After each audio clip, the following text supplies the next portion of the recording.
범죄 현장 시승이라지. 뭐 범죄가 내가 범죄했어. 이게 뭐야? 범죄 중에. 나 피해자야. 피해자인가 보다 지금 해야 돼. 침대 뜯어 나한테. 와.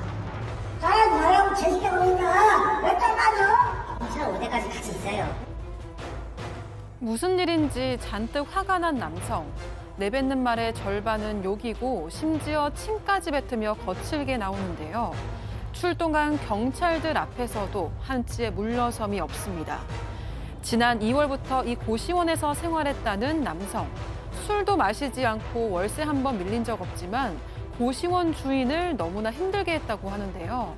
대체 이곳에서 무슨 일이 있었던 걸까요? 자, 지난 2020년부터 고시원을 운영했던 사장님의 제보인데요. 최근 한 세입자 때문에 너무너무 괴로우시다고 연락을 주셨습니다. 그렇습니다. 이 사장님이 이제 인천에서 고시원을 운영을 하시는데, 근데 별의별 사람들이 다 있는데 그 중에 대부분 한 80% 가까이는 짐작하시기는 술 때문에 그렇다고 합니다. 그런데 지난 2월 말쯤에 이 고시원에 들어온 남성이 60대 남성이었는데 술을 아예 안 마시는 사람이었대요. 그리고 기초생활 수급자였는데 그냥 월세가 꼬박꼬박 냈답니다. 이렇게 고마운 사람이 있을 수가 없잖아요. 예. 그런데 문제는 그렇게 잘 넘어가나 싶었는데 한 반년 정도 지났을 때부터 불미스러운 일들이 벌어지기 시작했습니다. 어떤 불미스러운 일이요? 네, 지난 8월에 절도 사건이 있었습니다. 한 세입자 방에서 쌀이며 전기, 난로, 옷가지들이 사라졌던 건데요. 제보자가 CCTV를 확인해 봤는데 바로 맞은편에서 지내던 60대 남성이 이 방 주인이 잠시 자리를 비운 틈을 타서 들어가고 나서 물건을 훔치고 나온 겁니다. 네, 이 60대 남성은 처음엔 절도 사실을 부인했었습니다. 하지만 CCTV 영상을 보여주고 나니까 빈 방인 줄 모르고 들어갔을 뿐이다 이렇게 변명을 했는데요. 그런데 왜 물건을 가지고 나왔냐고 하니까 그렇죠. 제대로 된 답을 하지 못했습니다. 하하. 어쨌든 훔친 물건이니까 빨리 돌려주라고 하고 사건이 좀 일단락되는 듯 했습니다. 자, 물론 불미스러운 일이었지만 서로 계속 좁은 공간에서 얼굴 보고 사는 사이다 보니까 그냥 뭐 좋게 마무리했답니다. 자, 그런데 얼마 후에 고시원에서 뜻밖의 사건이 쾅! 제보자 얘기 직접 들어보시죠. 얼마 있다가 저 피해자분께서 물건을 다 받아 안 받았다고 상의를 좀 했어요. 그 사람한테. 근데 그 사람은 근데 구타를 한 거예요. 그래가지고 경찰로 왔는데 자기도 맞았다고 쌍방폭행이라고 처음에 주장해요. 그 CCTV를 보니까 가해자가 맞은 거 한 대도 안 나오고 그 절도 피해자분 맞은 게 다 나온 거예요. 그래서 이제 경찰도 일반상으로는 당신이 피해자라는 걸 입증할 수가 없다. 그리고 이제 그 절도 피해자분이 거기 안경 핀테로 얼굴을 맞아가지고 엄청나게 피도 많이 흘렸어요. 그래가지고 이게 경찰이랑 이제 저랑 취업이라도 좀 물어줘라 해가지고 항의서까지 썼단 말이에요. 아니, 네. 도둑놈이 피해자를 때려요? 60대 남성이 이제 훔쳤잖아요. 어. 훔쳤는데 일부 물건을 안 돌려줬다고 합니다. 그러다가 시간이 지나다가 공용부엌에서 이제 마주쳤는데 피해자하고 지금 가해자가 돌려달라라고 얘기를 하니까 그때부터 폭행을 했던 것 같아요. 지금 보면 일방적으로 폭행 당하는 장면이 CCTV에 때려. 곳곳에 이제 찍혀 있고 곳곳에는 핏자국도 남아 있습니다. 그래서 경찰이 출동했는데 문제는 경찰한테는 우리 쌍방 폭행한 것이다 주장을 했다고 하고요. 가해자가 발길질. 전치 4주 정도 부상을 입었다고 전해집니다. 야, 아니 왜 지가 왜 때려? 빌어도 모자랄 판에 교수님. 네, 그러니까요. 이 폭행이 자정이 넘어서 발생을 했어요. 근데 그 다음 날도 또 둘이 공용 부엌에서 만났답니다. 근데 그러고 나서도 또 발길질을 하는 모습이 CCTV에 찍혀서 제보하신 사장님께서 이게 또 큰일 났구나 이렇게 생각을 했는데 다행히 뭐 결국에는 중재를 잘 됐대요. 합의도 하고 그래서 드디어 끝났나 보다라고 생각을 했는데 며칠 뒤에 또 다른 폭행 사건이 발생을 한 겁니다. 그러니까 다른 또 세입자가 문을 꽝 닫았다는 그런 이유로 또 이제 가서 때린 거예요. 그때도 쌍방폭행이다라고 주장을 했습니다. 근데 그때도 역시 쌍방폭행의 영상을 찾을 수가 없었어요. 이 또 다른 세입자는 절대 합의 없다, 절대 엄한 처벌 바란다라고 밝혔습니다. 정말 평온했던 고시원에 저 시한폭탄 같은 사람 한 명 때문에 경찰이 몇 번 왔다 갔다 했다는 겁니다. 자, 그런데 끝이 아니었다는 거죠. 체크포인트 짚어봅니다. 시원한 마지막 선물. 이게 무슨 얘기인지 직접 또 들어보시죠. 또 이게 괘씸한 게 진술을 해줬는데 또 그거에 또 안심을 주는 거예요, 이 사람이.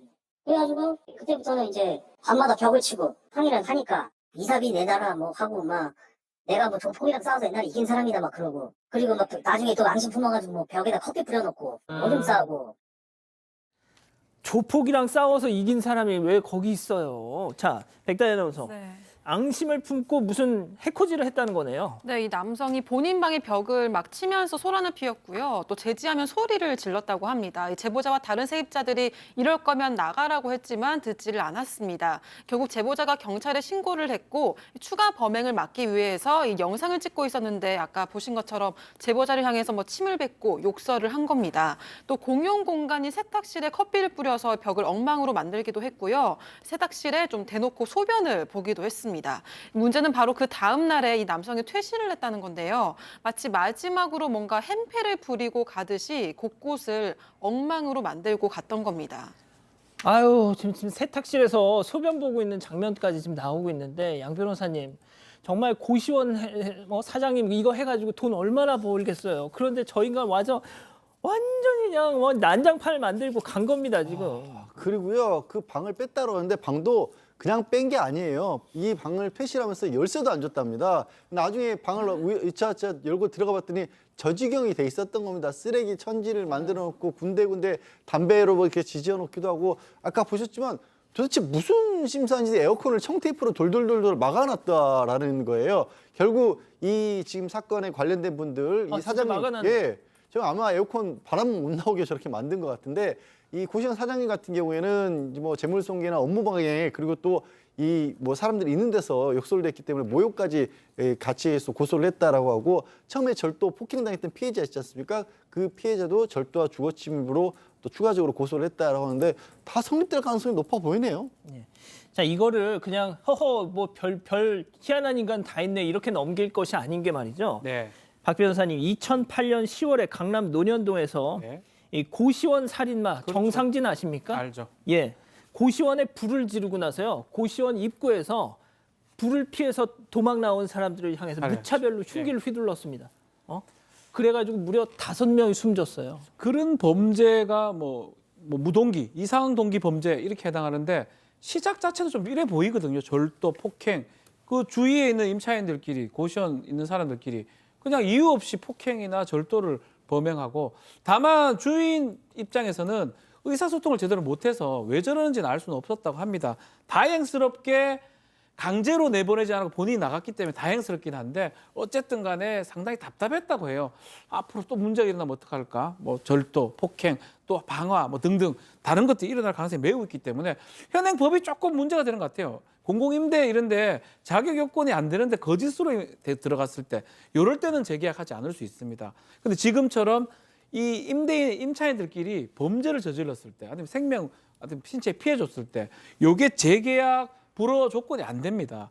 이게 법안이 올라간 적이 있긴 한데 임기 만료로 이게 폐기가 된 상황이라서 이런 게 좀 통과가 된다면 이런 사람, 문제가 있는 사람을 좀 강제로 보내고 또 다른 임차인들은 좀 편하게 살 수 있지 않을까 이런 말씀을 하시고 계십니다. 예.